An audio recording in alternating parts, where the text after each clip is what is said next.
നിങ്ങളുടെ periods irregular ആവുന്നുണ്ടോ? അതൊരു പ്രോബ്ലം അല്ല, നിങ്ങളുടെ ശരീരം തരുന്ന ഒരു സിഗ്നൽ ആയിരിക്കാം. എനിക്കും ഒരു കാലത്ത് പീരിയഡ്സ് എപ്പോൾ വരുമെന്ന് അറിയില്ലായിരുന്നു. ചിലപ്പോൾ 2-3 മാസത്തിൽ ഒരിക്കൽ പീരിയഡ്സ് വരും, ചിലപ്പോൾ ഒരു മാസത്തിൽ തന്നെ 2 തവണ പീരിയഡ്സ് ആവും, ചിലപ്പോൾ 3-4 മാസത്തേക്ക് പീരിയഡ്സ് ആവില്ല. ഇത് കാരണം മെൻ്റലിയും ഫിസിക്കലിയും ഒരുപാട് ബുദ്ധിമുട്ടുകൾ ഉണ്ടായിരുന്നു. അന്ന് എന്ത് ചെയ്യണമെന്ന് എനിക്ക് അറിയില്ലായിരുന്നു. പക്ഷേ പിന്നീട് ഞാൻ മനസ്സിലാക്കി, ഇറഗുലർ പീരിയഡ്സ് ഒരു രോഗമല്ല, അത് നമ്മുടെ ശരീരത്തിൽ തന്നെ എന്തോ ഒരു അസന്തുലിതാവസ്ഥയുണ്ടെന്ന സൂചനയാണ്. അത് ഹോർമോണൽ ഇംബാലൻസ് ആയിരിക്കാം, ഇൻസുലിൻ റെസിസ്റ്റൻസ് ആയിരിക്കാം, അമിതമായ സ്ട്രെസ് ആയിരിക്കാം, ഇൻഫ്ലമേഷൻ ആയിരിക്കാം.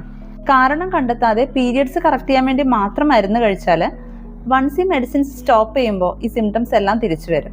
എൻ്റെ ജീവിതത്തിൽ മാറ്റം വന്നത് പീരിയഡ്സിൻ്റെ റെഗുലാരിറ്റിയിൽ മാത്രം ഫോക്കസ് ചെയ്യാതെ അതിൻ്റെ റൂട്ട് കോസ് കണ്ടുപിടിച്ച് ആക്ഷൻ എടുത്തപ്പോഴാണ്.